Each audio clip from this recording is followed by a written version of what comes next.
Welcome to Inside Electronic Music. I'm your host, Eric, and with me today, I have a good friend of mine that you may know as different names, kind of depending on how long you've been listening to electronic music. You may know him as Lucian Foort, and you may know him as Analog Kitchen. But either way, happy to have him here. Happy to have a good friend here with me on the podcast. Welcome, Analog Kitchen. Good to see you, Lucian. How you doing? Good to see you, Eric. Thanks for having me, my friend. Yeah, anytime. I'm super glad we were able to make this work out. It's always good to chat with you, and I think other people will be interested to hear the chat as well. Yeah, I've got So some news for you as well, some new goodies. Got nice, something fresh off the press. nice. Always like that. Always like a scoop. Well, hey, let's jump right in first and talk a little bit for those of you who I think a lot of the people that will watch this podcast will be people that know you as Analog Kitchen, but I want to give them a little bit of background about where you came from back in the dreadlock tour the world days. The Back when you dreadlock for the were world days. back when you were Lucian Fort. Let me know a little bit Well, about that. Where did you start? What was your first big hit? And what was okay, that? okay. I'm going to take you back quite some time, as we have to travel back to 1985 when a whole new wave of music hit the Netherlands. That's where I'm from originally. Born and raised in a small town called Dordrecht, which is 20 kilometers, about, what is it? Something, maybe 18, 17 miles south of Rotterdam. So a new wave of electronic music hit us. Being in Holland, we're in this sort of like epicenter where we had both influences. So we had like the punk, rock, and the new romantics and the electronic music from England, as well as the funk and the hip hop and the soul from America. So that hit at the same time. Around about 85, I got introduced to old school hip hop music. So we're talking Cool Modi, we're talking Cool Herc, we're talking Africa Bambaataa, and that kind of vibe. And I was instantly drawn to the electronics of the bareness of the drum computer for some reason. I loved the 808s back in the days, the pre-Kraftwerk, sort of like Africa Bambaataa kind of vibe. I really liked it. Didn't know what it was, obviously, and started rapping at that time. So my first ever rap group was in '85 called The Scene, small rap group in my small town of Dordrecht, where literally nobody understood what it was, what we were doing. And then I got drafted to go into the military, as you did back in the days, just for a tour of maybe 14 months. But when I got out of there, we're talking 88, 89, when I got out of the service, electronic music started to really like metabolize, not really erupt, but metabolize. Um, and the funny thing was that I did perform with a rap group all over Holland. We started to get a little bit of pull. But the record industry shifted from hip hop to hip house. So what happens is now producers were looking for English speaking black guys because they wanted to stick them on their records, as most of their role model stuff they saw coming from America with the um, um, Yo Get Funky and that kind of vibe. It was all, these black kids rapping. And so in Holland, they wanted to do the same thing. But Holland had a lot of rappers. And for some reason, Belgium had a lot of producers. And you have to understand that Dutch colonies in the West Indies are Suriname. But the Dutch West Indies colony has more English-driven people. But Belgium, their colonies were all French-speaking. So what you get is the black guys there weren't really suitable to do hip house, as they were all speaking with a French accent. So the Belgians now thought, we need to go to Holland. They went to Holland, drove to the clubs where most of us were clubbing, uh, to again that funky sort of like electro funk at the time, Joyce Sims, Jody Watley, that kind of vibe. And they started giving out tickets to people. Are you a rapper? Are you a rapper? Are you a rapper? Are you a rapper? And my girlfriend at the time was clubbing in a club in Rotterdam called Bluetick Inn. And the Bluetick Inn club was renowned to have all that clear Brothers Johnson, the, the pre sort of like, it was called swing beat at the time, but the pre R&B kind of vibe. She loved it. And she picked up a card by this guy called Patrick de Meyer. And the next Sunday, she called me up. She said, like, yeah, I went out last night and I got a card of this guy asking for rappers. And I know that you obviously are looking to get a record deal, which is hard in Holland.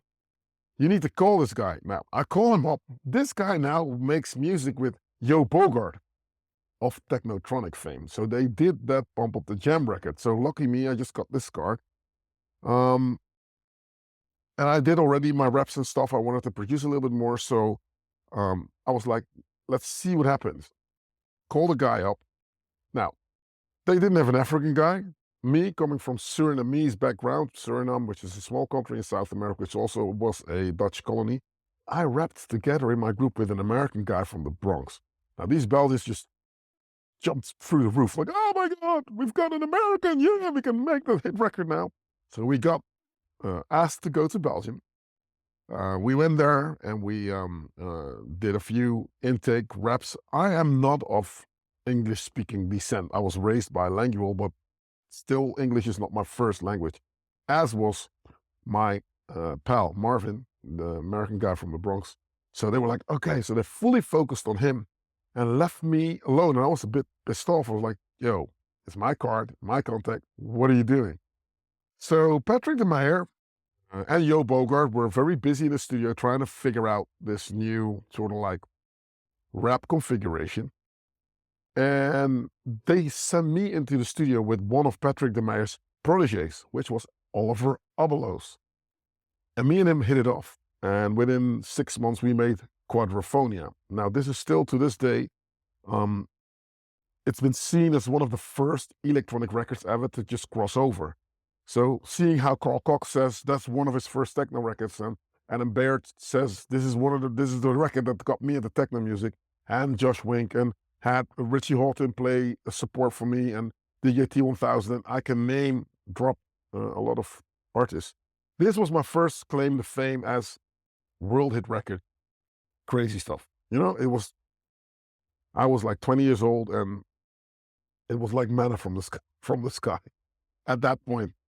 Yeah, and that got me into the music industry, and I pretty much stayed in there ever since, because if you make a hit record like that, then yeah, you do something that is concise for the industry for some reason. I mean, I'm still the same guy as I was like years ago, but yeah, it's cool to have that on your name. So that is what the whole Lucian Foort thing got started. And then I got into DJing and yada, yada, yada. The rest is very manageable. But this is the first sort of like thing ever that got me propelled into the music industry. Break. It was my big break. Yeah. Big break. That's awesome. And then, so you toured for quite a few years with that and with other songs, and then as a DJ, and have kind of continued doing that for quite a while. What did you keep going with the Quadraphonia stuff, or did you start other groups, or did you produce for other people, or kind of what direction did it take after that? Well, the first thing that is weird with this whole Quadraphonia thing is that, I mean, I was like on top of my thing for about 6-7 months, and then everybody caught on. So where the level is here and everybody's here, within 6 months, everybody got here. So the playing field got leveled, and we introduced a lot of people to a new sort of sound, but everybody started copying it and sampling it. And I can tell you a lot of shit about the contracts that were really, really, really bad. So you got stuck into a contract where you needed to conform to certain things, because we saw Dust Brothers, now Chemical Brothers, and SL2 and everything on XL Records, Prodigy being the biggest act on there. We saw that come up in England, and we were like telling the record company, we need to focus on this underground kind of vibe that's happening. But they were like, we have got Technotronic. We want you to do the same thing. So we need you to be, you know, the white guy behind the synth and the black guy rapping. So, but that's not our configuration. I mean, Oliver doesn't even know how to read notes. I played everything. No. For the marketing, it needs to be you rapping and him producing. And it just got pear-shaped, and we had to stick into that thing. So I was like rebellious and didn't want to rap any word any longer. So we did a second album, which, funny enough, today I signed a contract for that is coming out after 40 years. But that was a completely analog stuff that we would get into today, basically. It was a doorless, crazy album. But of course, with me not rapping on it, the record company, ARS, by the way, they did not want to release that. So they got very vexed and blah, blah, blah, blah, blah. But I had royalties coming in. I didn't really need it to work at the time, but I had to have some time with that money, living off that money, to figure out what this music industry was all about, because hit records happen to you. All of a sudden you make it big, and then one minute you're sitting there doing nothing, and the next minute you're world famous and flying everywhere. And it takes a little bit of time to process that. So in my collecting royalties, hindsight, kind of 2 or 3 years after that big hit, we're talking 91. So up until 94, 95, I just didn't do anything. I worked in record stores, I worked in distribution, I worked in print shops, because I needed to metabolize this whole getting from a dead cassette to a fully fledged vinyl record. What was happening? I didn't get it. And I just worked there for 6 months. I worked there for 6 months, and really got my bearings into what this music industry, electronic dance music industry was. And once I got that, I thought, you know what? I want to do that again, that whole world touring stuff, but not as a rapper vocalist per se. I'd like to DJ. I always fancy DJing. And that's when in 97, 98, I mean, I picked up DJing before, but that's when I really started to work as a DJ with an Essential mix I did in 2001, and just flew around the world DJing this time. But this time I kind of knew what I was doing. That's cool. And that, I mean, obviously you continue DJing today, so that's something that you've continued to do all along, as well as the production stuff. What was happening in like the production world for you in that time? So you were DJing. Were you also producing, and were you doing it for yourself, or were you producing other people, or what was going on there? Well, I was trying to get my bearings, because, like, as I said, you make Quadraphonia, but you just made it with Oliver Abelos. We just were jamming in the studio, and with jamming, we mean we were smoking joints this big, and just smoking and making music, and there was not a worry in the world. We just did what we want, and that was the coolness of it. I think the naivety of us not knowing what the hell we were doing got us to a point where we were just like in our own little bubble. And then the big mean record industry world caught up with us, and then it became a job. Before that, it was just like us having fun. But I made music for myself. So in trying to get, obviously me and him got into a fight, and it's always over money. It's always bullshit. So we separated, and I had to pick up my own sort of like thing with Quadraphonia. So I started producing by myself, and he started producing by himself. Well, not badly, I must add, because he made T99 in that era as well. So well done for him. But I kind of got sick and tired of the producing stuff. I wanted to DJ and play my records out and see what the global market scene was like. As I was scared to death that I would wake up and it was all a dream, or I didn't have that mojo anymore. So I really tried to figure out and focus on what is happening elsewhere in the world. So I didn't produce a lot. I didn't have to really. I did make a few tracks that got picked up by big name DJs, but I only made about like 4 records a year, maybe something like this. Yeah, and that worked out well. I mean, it got picked up by, again, Carl Cox, Sasha, John Digweed, and those guys. And then, yeah, wherever they played, they asked me to go DJ. So, yeah, that was cool. That's awesome. And then, so fast forward into the 2000s, like I kind of picked up things with you a bit, like during COVID when you were already starting to do the live performance stuff.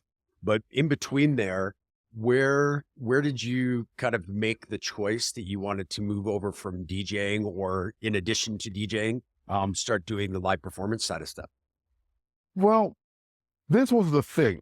I've always aspired to doing something live, but I was way too chicken shit. And I saw Quasar at the time, or a big act from Holland, also being signed to Sony Music, as was I with Quadraphonia. And he just took all that gear with him. I was like, it would be so cool to do that, but Joe, what if something breaks down? And the safe bet was to just DJ, which was really weird. And up until this day, it's still that, they produce and then they tell you, go DJ, which is weird, because if you play cello, nobody's going to tell you, okay, perform now, here's the saxophone. So why would you make that jump into?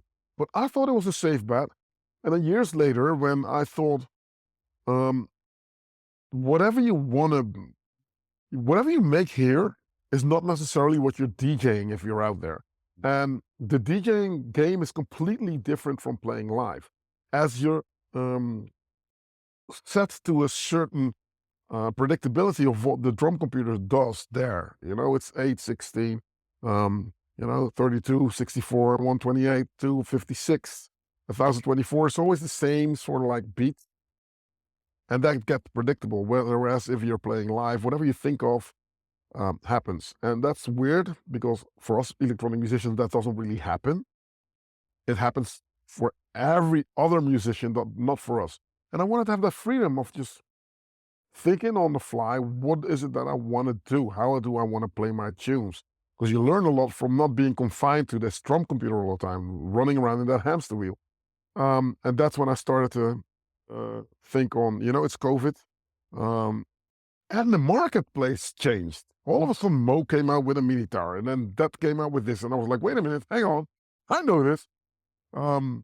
If everybody starts bringing out these small form factor synthesizers, and I swore to never ever touch a MIDI cable in my life again, but here I was again.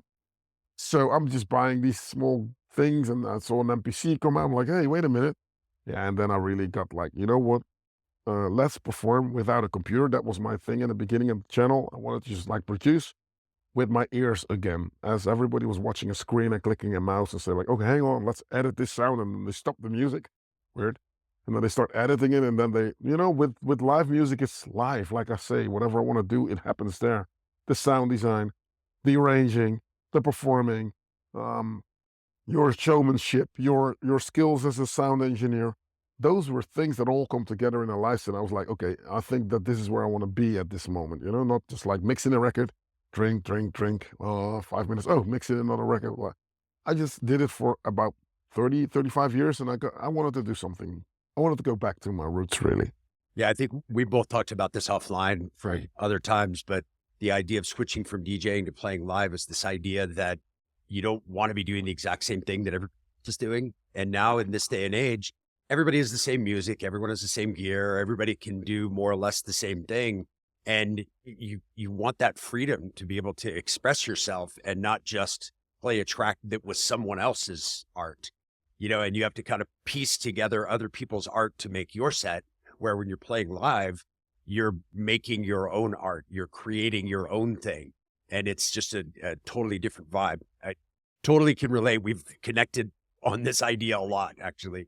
Just that idea of wanting to be able to be an artist on stage rather than just a curator of music, which is what. And you know what though? I think Eric, the whole DJing world would have been different if not the commercial world got so dominantly influenced on there. It was all of a sudden record companies making a lot of money and DJs starting to make shitloads of money as well.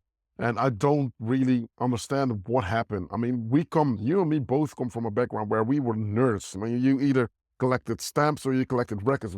Whatever it was, you had to walk around not to get your ass kicked because there was nothing cool about DJing at all. And all of a sudden it became this thing. And then when it became this fashionable sort of like a thing, everybody thought that this was the way the music industry was working. This is the way that DJs needed to behave. This is the records that they need to play. So quite dominantly, there was a sound. And I vividly know what made it, what screwed it up. The early DJs blended records together in a way that adrenaline would arise in the locking of the record. So if the one had one bass line in a certain key and then another one had a saxophone solo in another key, when you were a little bit savvy as a DJ, you at some point were like, oh, Jesus, I need to just play these two together. And the crowd picked up on that adrenaline, and that had an apotheosis there that was the climax. And then you mixed it.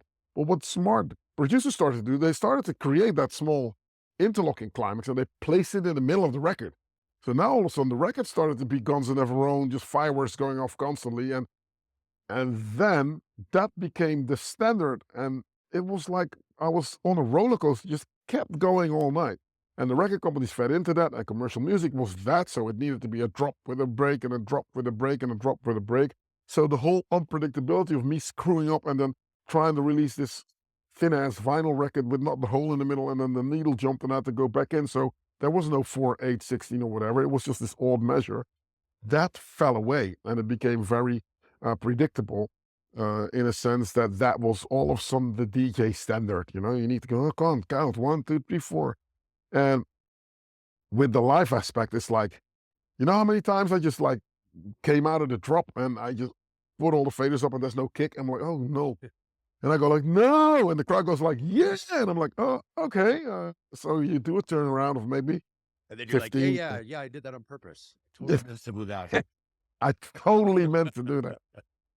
So yeah, that's uh, unfortunately, I mean, I don't want to diss DJing. It brings me a lot and still does.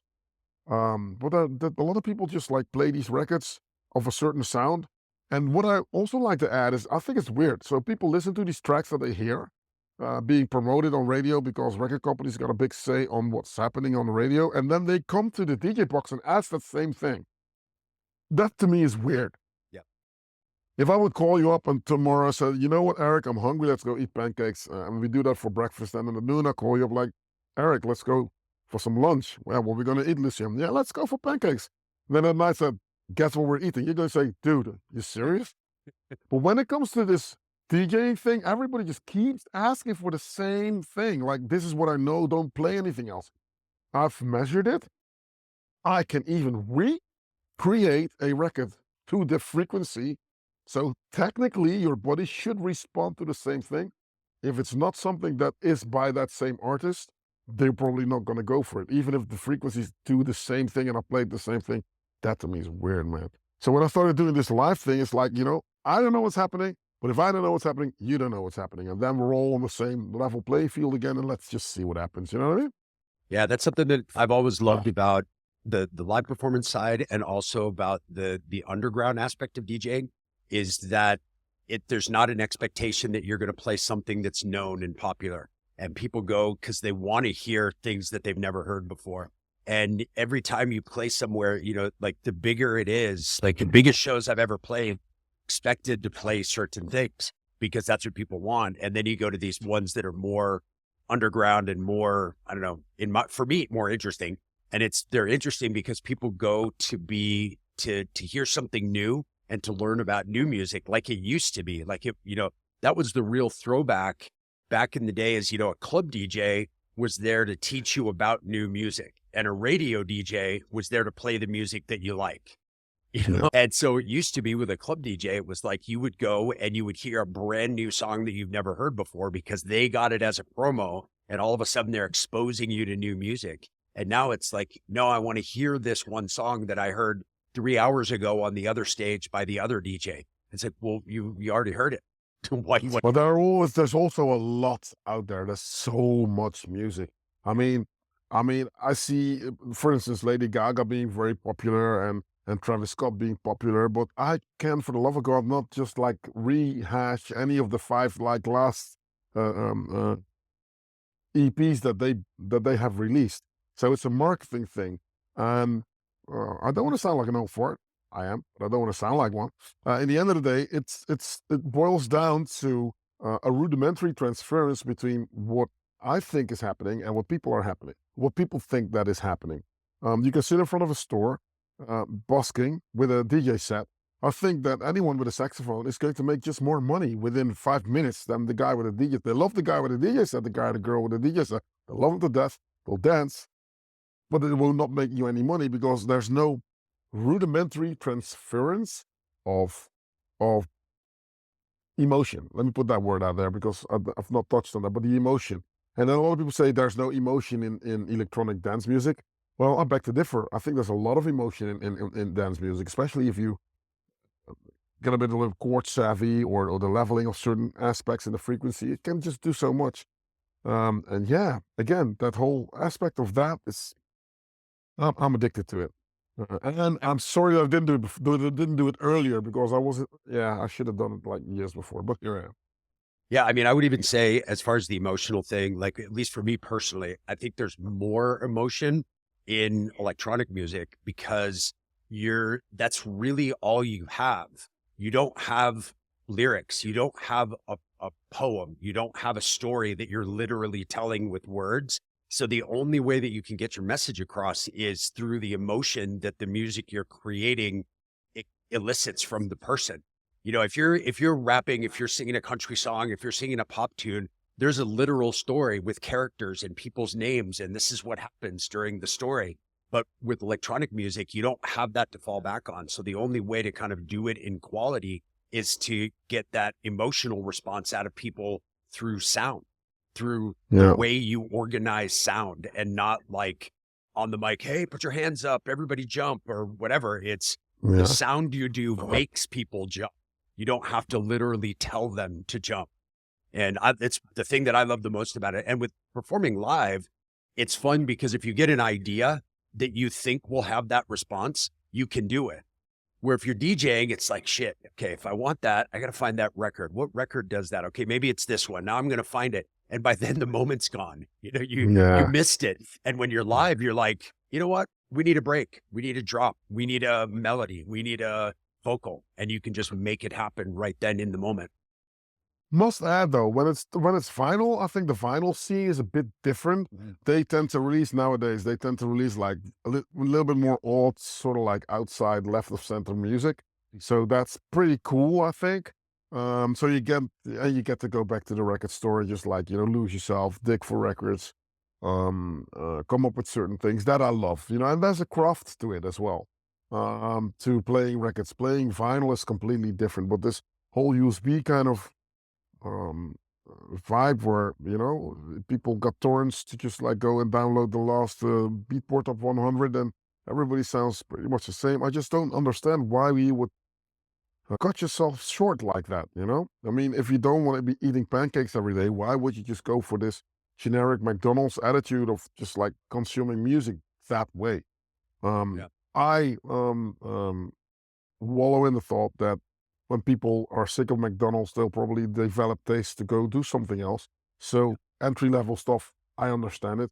And I think that the marketing of the industry has shifted from, you know, reeling people in. And I saw a lot of people that were like listening to the most stupidest, horrendous kind of music that are now also like asking me, hey, this thing with the, what's this? Is this a drum computer? What can you do with that? And you just give him the 909 and say like, okay, go sit or I've got shit to do, but play around with it for an hour and ask me then. Everybody goes like, okay, okay, I get it. And sometimes that's what's needed, so people can yell all they want like this is cool. If people experience the whole aspect of the live thing of house music being produced live on the fly. I mean, I love my food in a fancy restaurant, but if I can see the cook cooking it, there's something different to my experience as to how I consume the food, which is exactly why I think the events that we're doing here in Holland, the Kitchen Club events, that's what they are. That's exactly what they are. Live electronic music, and you get to see it up close. You can just talk to the people involved.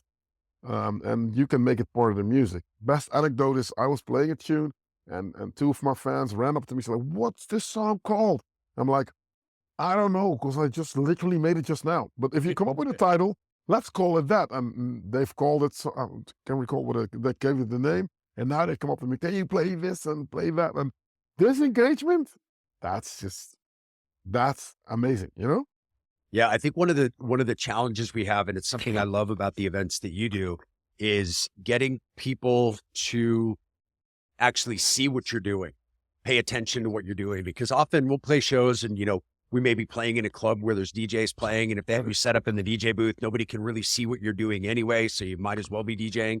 But when you have an event where it's designed for people to actually see the live action and see what's happening, all of a sudden the curiosity flips and the switch and they're like, man, what is that? What are you doing? And you see people kind of gather close because they want to watch, they want to see what it is, and they want to watch it be made. Yeah, but when you fly a plane, I mean, you want to watch the cockpit, even though you don't know what the hell's been going on there. You want to see where the pilot is at. And it's a bit of I think, a control thing with fans as well, which I understand. I mean, if you look at X Factor and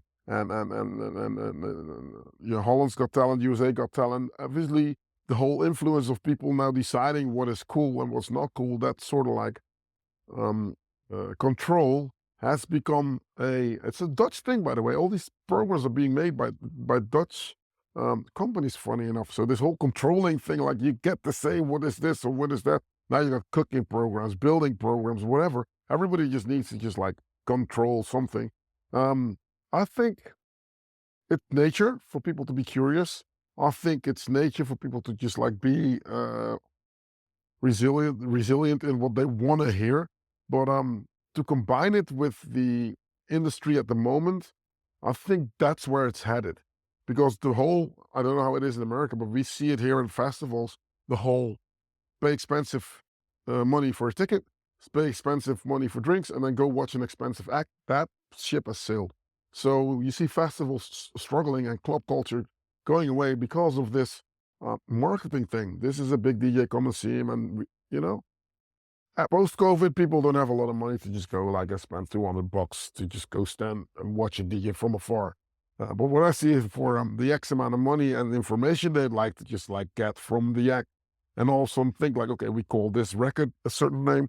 We spoke to, say, Circo when he was in Holland, and I follow him on the internet, and blah, blah, blah.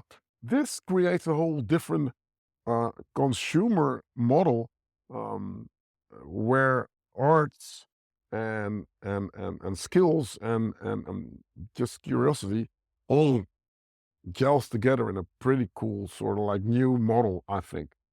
So I do think that that's where it's at. So I'm very much for it to develop that further in the coming, yeah, months to years. Yeah, no, it's exciting. You're also kind of change subjects a little bit. You're also doing a lot in the Netherlands with music education.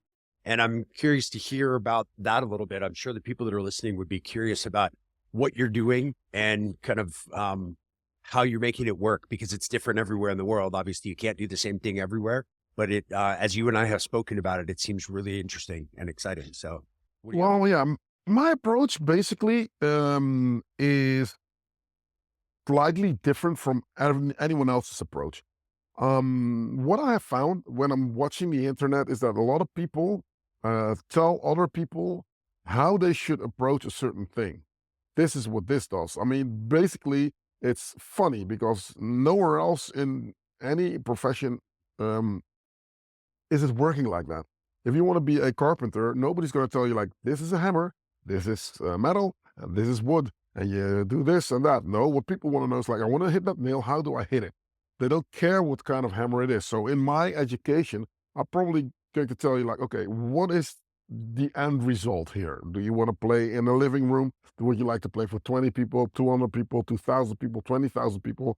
How big does your sound need to be? Are you going to make drum and bass? Are you going to make house, techno, trance? Are you going to make maybe like down-tempo stuff? And I found out that all these different synthesizers back in the 80s were catered to a certain way of playing it. I mean, everybody knows Jean-Michel Jarre differ from Vangelis. Everybody knows how Human League differs from Depeche Mode. So you can understand that there were overlaps in terms of the gear that they used, but the outcome was very, very different.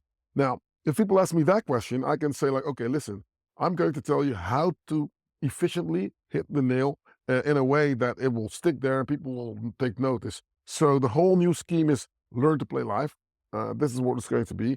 Learn to play live. So if you want to learn how to play live, we are setting up a new thing. So it doesn't really matter if you have to buy an MPC or an Octatrack or an Oxy One or whatever. You know, we're just going to like give you these building blocks in your interpretation as an artist. How would you perceive sound on a loud sound system? How does it translate in your headphone as opposed to how it translates in the club? How big does the bass drum needs to be if you've got a sound engineer smoking a spliff and then sleeping in the car at night while you sound check, and everything is different, but he's nowhere to be found. Can you accomplish that with gear? You know, how is a mini tower? You know, why is it a big sword to wield if you're inexperienced, as opposed to maybe a Tetra or whatever? So all these different things can appeal to a lot of different people, and I've made the curriculum in such a way that it's going to be physical lessons. We're contemplating to do it online. I'm working together with a big educational platform in Holland already. They really do a lot of um, um, music production, but ITB, in the box production. And this is solely centered around um, playing live, how to perform live, stupid stuff like don't chew chewing gum when you're on stage. I mean, you think you're cool, but from the back of the room you look like a cow, and any promoter just looks like this guy's not, or this girl's not interested in my event. So all these different things that make you a better artist, that's what I've incorporated in this, what is it, 25, 26 week course. And we're going to just like see how that metabolizes, because I get a lot of questions by people, not only off my YouTube channel where I can only lift the veil on certain things a little bit, but really getting into it. How do you EQ a kick and a bass that it works everywhere without EQing it? I don't believe in EQ. I don't believe in compression. I just don't. I mean, if you level it correctly, the compression happens on the speaker already. It's the same thing. So um, those things, the ABC structure, what do you need to do to make the foundation? What do you place on top of that? What do you place in the C category where, if you're building a house, foundation, the walls, and then the makeup in the house, and then, the colors on the wall, they all have a different level of importance. And you all need to just understand them in a certain order in order for you to make a successful tune. And in that light, people will learn how to finish tracks, get out of their hamster wheel when they made a loop and they're like, oh, the loop is the best, and then you just can't complete it. I mean, after you struggle with that, you make a loop and it's perfect, and you want to make a track out of it, and you screw the whole loop up, So, yeah, how do you do that? So is what it is going to be. I've tried it out differently, and I've been doing classes left and right, and it really, really seems to work out well. People really take to it. And I don't make it too complicated. As I see the skill level go up, then we can just take it to somewhere else, That's cool. And you're doing some stuff with your local town as well, with the education. And what's the is it for kids? Is it for adults? What's it for? The thing is, I been asked by my old music school. That's the building where I am right now. It's a big cultural building with 3 theater rooms. There's 3 clubs in here. There's a movie room. There's a dance room. There's just music school, studios. People can rehearse there. Small stage, medium stage, big stage.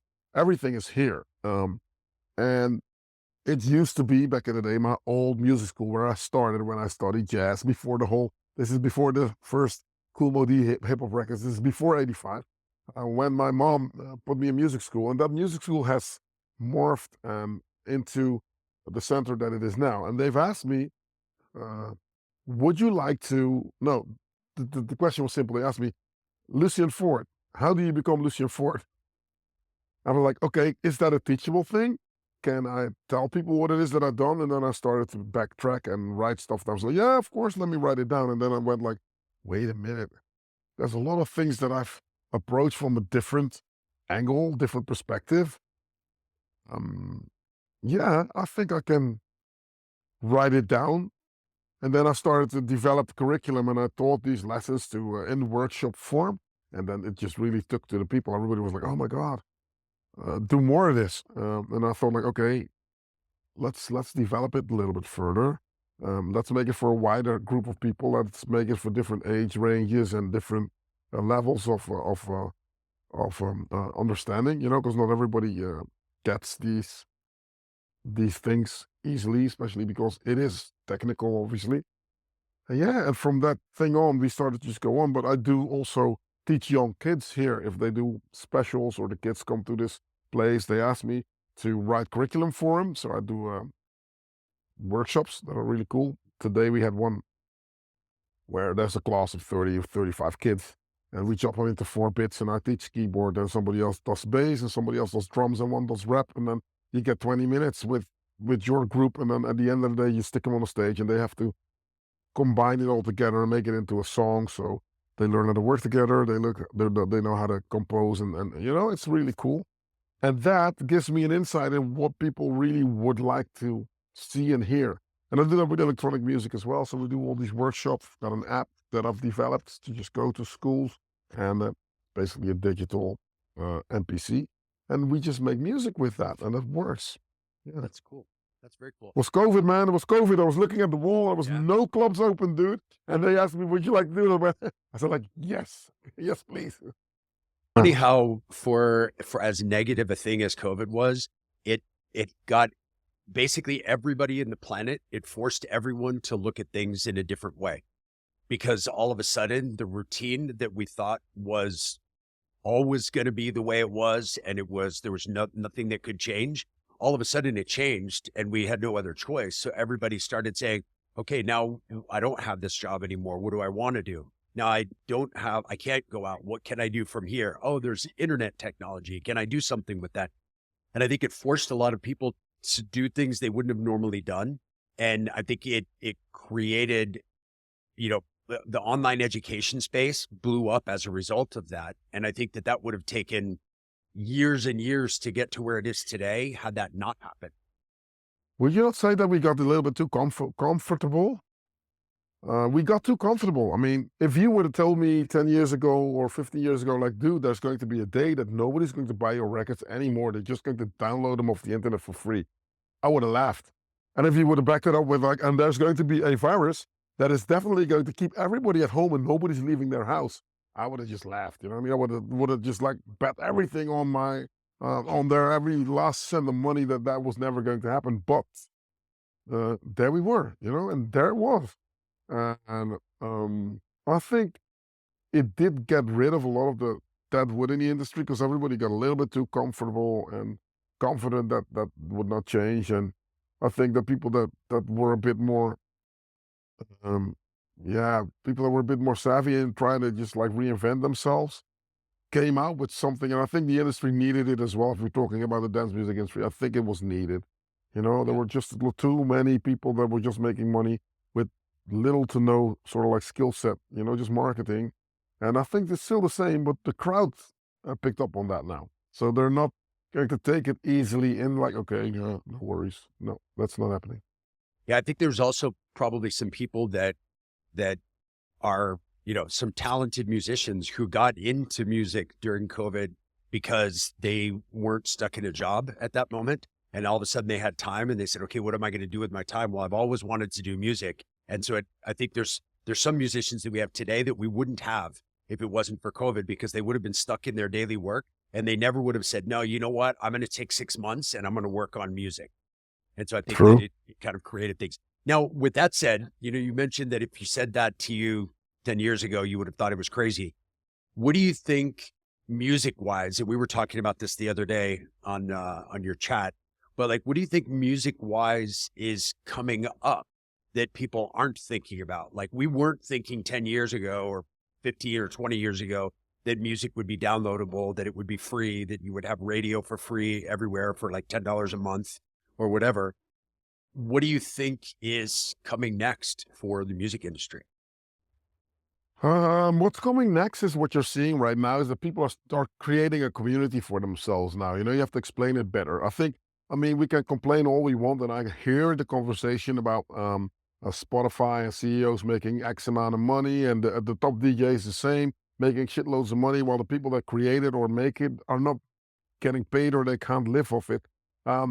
That's a different discussion. But with the record companies, they were also too confident, They made prices way too expensive. People were not ready to go spend $40 on an album, and they were talking like make it more accessible. And since they didn't, people started to just like steal it.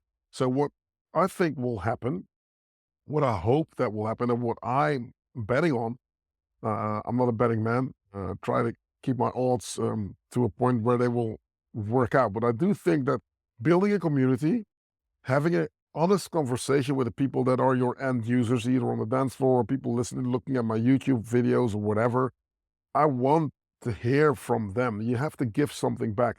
I had this conversation with the guys from Left Field. Left Field are a band from England. They made some really cool music in the 90s. I saw them play live the other day. Whoa, a great live act. Just go check out. And I asked him, I said, you are telling me that you would like to perform more, but the model that I told you of expensive drinks, expensive entry tickets to festivals, expensive extra, where would you as a person like to spend money on if you didn't have to think about anything? Why would you spend an X amount of money? And is there something, another question, that you would like to spend money on and you don't even look at the amount of money? What would you do that? And then he came into like, you know what, Lucian, I think I would spend money on my house, but I would so if you find value in something, then there's no limit to what you want to spend. He says, yeah, well, if you put it that way, yeah.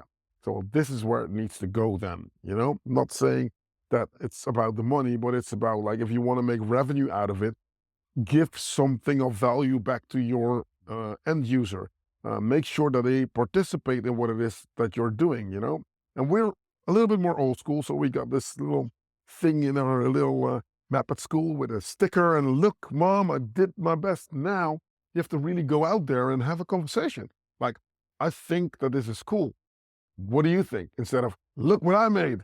It's a different world. So I see it happen. I've got my own YouTube community. The numbers are growing because of people finding like-minded peers. It's not so much about analog kitchen anymore on my Discord per se. It's more about like the whole community that I've started, where I don't even need to be physically constantly present as the people finding themselves. So it becomes a place where people can find like-minded peers in a respectable way, and where they can be insecure or brazen or whatever. And I do think that that's where it's headed. No longer somebody dictating what's happening, but more of a joint venture kind of vibe in a community-based situation. And then it will grow that way. That's what I see happening right now. I mean, look at us at Superbooth in Berlin, right? I mean, this is the exact thing. Everybody there comes there with that same mindset, and you have like an amazing 3-4 days because everybody knows what they're doing there, Yeah. and why they're there. Let me put it that way. Yeah. Well, speaking of that, let's talk. We've still got a few minutes here. Let's talk a little bit about what's going on at the Amsterdam Dance Event. So What's going on? So we have a few things. I think there's going to be people who listen to this who might, on the surface, have heard of the Amsterdam Dance Event, and they don't understand the size of it. I read something recently that said that 750,000 people go to Amsterdam for the week of the Amsterdam Dance Event. It's 100%. And it's almost 1,000 events over the course of a week, and every club, every hotel lobby, every bar, every coffee shop, every restaurant, everything has shows, has sound systems, has DJs, has live performers, has chats and workshops and things like that. So we will be participating in that in a few different ways. So why don't you tell people about the Kitchen Club event that we're going to be doing? Yeah. Funny enough, out of those 1,000 events, there's not a lot of live events catered to like live 6. music. There's a few. I searched the thing. There's like 6. I mean, crazy. with Store being the biggest one, obviously Store with Speedy J, and he's doing, but again, that's him and a lot of people standing there and like, look at us, we're doing this cool techno thing, which is cool. And I respect it. I know him. I've known Jochem like forever. But I wanted to do a Kitchen Club event like we did a few years ago where you also played, and do another one in a cool spot where people feel like it's almost a living room. 200 people, 250 people can fit in there. So it's not like a big, huge like shindig, but have like like-minded people, more friends of mine, play and be creative and do what it is that they do without limits, no limitations.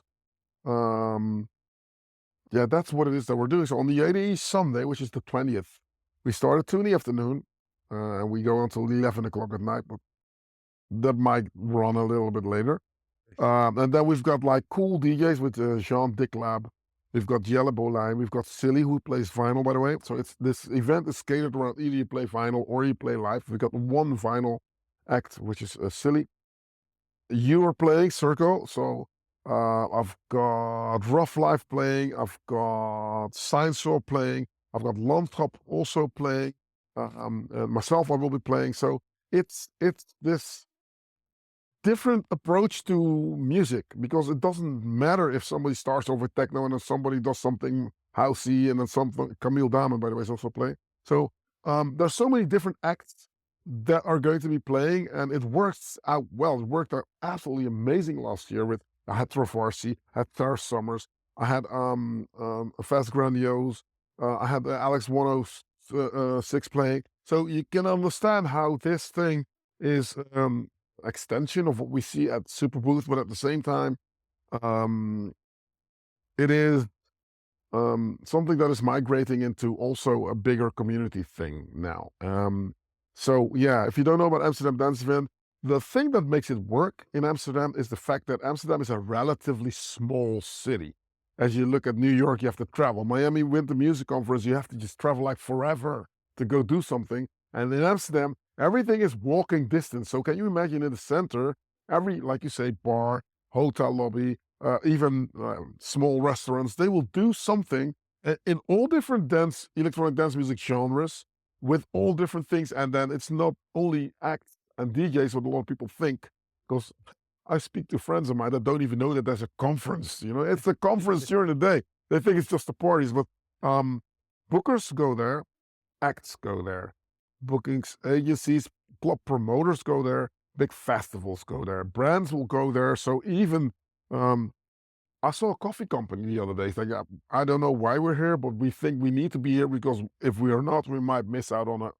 So it's weird how this has grown. And I've been there from the beginning. It was very small. Now it's just huge. You know, there are so many mindful workshops, and you know, you got people from Chuck D to whoever. You know, big people walking around talking about their profession and impassion in a small place. So I think that for us with Kitchen Club, it's a mandatory thing to be present and visible there as well. And yeah, promotion is fully on the way. Yeah, so I'm looking forward to have you, Eric, as well. I'm excited for it. Can't wait to get back there. I love going to ADE. It's funny because I used to go to Winter Music Conference in Miami every year and would play, would go to the conference when it was all in Miami Beach and it was in the convention center. And it was kind of like, there was still kind of a conference and music festival vibe. And then all of a sudden it became a whole bunch of things in the city and it was Ultra that same weekend. Yeah, and exactly. all this other stuff. And all of a sudden it just kind of blew up and went in all different ways. And the conference part of it really disappeared. For me now, ADE is the conference. Like it is, if you want to go and be in the place where everybody in the electronic music world is, that's ADE. So if you're anything or interested in anything in the business side, this is the conference. And Yeah, on top of everything. it, there's 1,000 events. So you can see every act. When you scroll through the website and you look at the acts that are performing at some time during the week, I guarantee that if there's an artist in electronic music that you're interested in, they are performing somewhere during ADE. Like Yeah. they're like everybody from, you know, the biggest, you know, at Melkweg, they're doing like the huge shows. And then also there's the Dockyard Festival. And then there's like little things in a coffee shop. And you might go in and see, like, I'm doing a thing in the, what's it called? The lounge, can't remember what it's called. Anyway, for the Bukes people, I'm doing a live set and then a chat for them. And I was looking, and it's a tiny little place, like a little living room. And then I looked, and playing just before me is Benny Rodriguez. So like, Oh, if you want a seriously? chance to see Benny Rodriguez perform from 3 feet away in a little lounge area, you can do that at ADE. Yeah. And it's not just a huge festival where you're a half a mile from the stage and you can't even see who's performing. This is a chance to interact with people and see them close up, talk to people, get to know people. And it's not just, like you said, it's not just the impersonal, like I make music and you buy it. It's here, come on, let's hang out. Come here, let me show you my gear. Let me talk you through what I'm doing. Let's have a drink. Let's, have something to eat. Let's get to know each other. So it's a totally different vibe. And I am absolutely thrilled to be going back. Plus, Amsterdam's an awesome city. So Yeah, I'm from Rotterdam, so I beg to differ. There's a bit of a a little rivalry competition there. going there, but there's a little bit of competition. Well, I won't bug anybody in America with what's happening there. But I mean, I can't openly say like I love Amsterdam. People in Rotterdam will kill me if I say that. So that's to do with soccer, football. But anyway, not only that, there's ADE Lab. There's ADE Green. There's so many different things that ADE now taps into. So if you are an aspiring act, not knowing where to go, there's that they do their manufacturing sort of thing. So all the brands are there, not like Super Boothful, but pretty much, everybody's going to be present there. Um, Yeah, those are things that are very interesting to see. And you get to just talk to the industry professionals, which I think is one of the most important things ever. Um, Superbooth is more about the gear and the people that make the gear, and that's cool. But this is more the industry. So back in the day, you had the Felix Meritis. This was one conference building, and then next to it was the Grand. So all the people like me and the rest were in the Felix Meritis talking stop, and then the big companies like ID&T and Live Nation, and they were making like big deals like, yeah, we would like to have Tiesto. Can we talk about a 40 million for the next year? Blah, blah, blah. So that's also happening. So you feel that big decisions for a year later are being made in Amsterdam. So um, if you're clued on, you get to just like build, work on your network there, talk with people. I mean, everybody buys records of Beatport, but those records been made a year ago by producers, been released a year ago almost. These records, people are not releasing their new stuff. They're hoarding. So you want to just connect with these actors. They're like, yeah, what are you making? Like, you know what? Don't say anything. Here's my new 10 tracks or whatever. And it's just cool to just get an idea of or where people are going, or that. I think it's the best week for any aspiring or seasoned vet also. No? Yeah, I agree. The other thing that I love about it as well is that it's not just DJs and producers and that part of the industry. Like you can go to conferences. I saw one that was an Elke Klein talk that I went to a couple of years ago, where he was talking about making music for movie trailers and how he got into that industry, and what it takes and what the process is. And so if you're an aspiring producer and you want to do that, or you want to write music for video games, or you want to work with commercial companies, or you want to do music for, corporate training films or whatever, all of those people are at ADE. So it's everybody's there from every corner of the industry, not just DJ producer side, which is a huge part of it for sure. But it's not True. just the DJ producer side, which I love it. I love that everybody's all in one place. Having said that, though, this is why being on a Sunday afternoon, I think you start to understand how this is going to be a challenge. Because back in the days, it was 3 days, Thursday, Friday, Saturday. Then it was Wednesday. Now it starts on a Tuesday. Now I hear people from the States saying, yeah, I was already there for the week before. And, it's just ridiculous. So you see people go like, after party, after party, after party. So yeah, you need to take a vacation from the Amsterdam Dance Event at some point. And there's so much to see. It's like Disney World. You can't do all the rides in one day.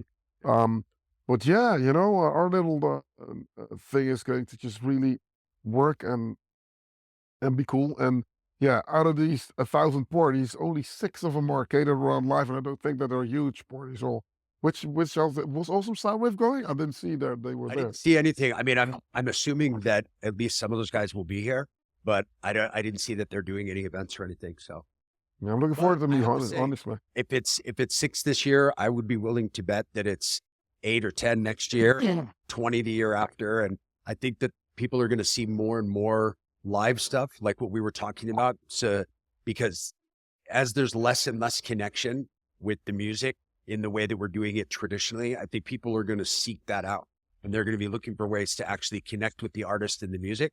And so I really feel like the live thing is going to be bigger and bigger over time. All the more reason to create these communities. Otherwise, it's going to get like commercialized again. Yep. And I've seen it happen all the time. I mean, I've been DJing for quite some time now. I've seen it happen all the time. Something is cool, something is new, and it's weird, right? I mean, this is an old school phone, right? I mean, if 3 people like this phone is on the ground. If 3 million people like this phone, the phone didn't change, but still it became very commercial. So you have to understand how these influences and the way people perceive things work. People tend to not like something if a lot of people like it. They want to have something exclusive. I've got the new iPhone. Well, somebody in Silicon Valley had thought of that new iPhone years ago, and you standing in line just to get one that's pink does not make it the new iPhone. It just makes you, so you have to really cultivate why you consume something and why that is. And I, again, believe that it's to do with getting people involved in the community, get people to experience what you experience. And that can be scary, you know. I don't know what I'm doing half of the time when I'm on my live set and it goes wrong, you know, these happy little accidents that people call happy little accidents. I'll just call them accidents and I get annoyed when they happen, you know? Stressful little But accidents. it's stress. But it at the same time works out well. And if people know that you're not there to just like stick it on the wall of the museum, it can be imperfect or whatever, then that's cool. And yeah, if that's where the scene is headed, I'm all for it. Yep, me too. Well, I think that's a perfect place for us to end it here today. Before we do go, just let people know where they can find you online, video, audio, music. 100%. Well, if you don't know anything, you see me for the first time, well, thanks. My Analog Kitchen on YouTube. So that's youtube.com/Analog Kitchen.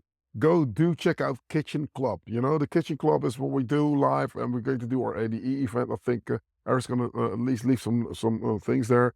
And if you want to check out my website, which I don't update much, you can just find it on analogkitchen.live. Analogkitchen.live is the website.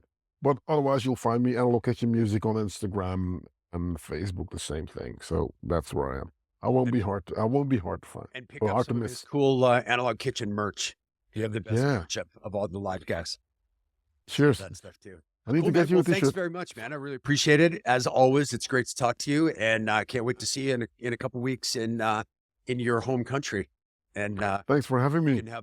We can have a beer and some puffages together. Pretty excited. 100%. I'll take you for some nice food, my friend. Nice. Cool. Well, thanks very much, man. And I look forward to seeing you soon. Thanks very much, everybody, for tuning in. This has been Inside Electronic Music. And I look forward to seeing you next Tuesday for the next edition. Have a great weekend. See you. Bye.